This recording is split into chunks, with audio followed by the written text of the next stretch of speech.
Cybersecurity risk assessment analysis is the process of identifying, analyzing, and evaluating potential threats and vulnerabilities that may compromise the security, availability, integrity, and confidentiality of an organization's assets. This process involves assessing the likelihood and potential impact of a risk event and identifying appropriate mitigation measures to reduce the level of risk to an acceptable level.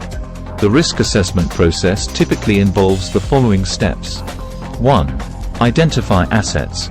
The first step in the risk assessment process is to identify the assets that need to be protected, such as information systems, data, hardware, software, facilities, and personnel. 2. Identify threats. Once the assets have been identified, the next step is to identify potential threats that could impact those assets, such as natural disasters, cyber attacks, human error, or system failures. 3. Identify vulnerabilities.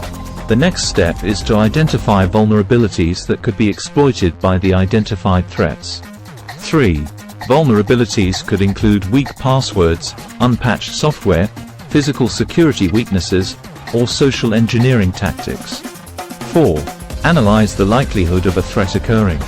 The likelihood of a threat occurring can be analyzed based on historical data, intelligence reports, or expert opinions. 5. Analyze the impact of a threat.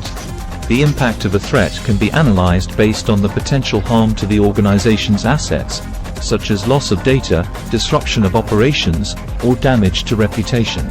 6. Determine the level of risk. Based on the likelihood and impact of the threat, the level of risk can be determined. 7. Identify risk mitigation measures. Once the level of risk has been determined, appropriate risk mitigation measures can be identified and implemented to reduce the level of risk to an acceptable level. Thanks for watching. Please like and subscribe the channel for more videos like this.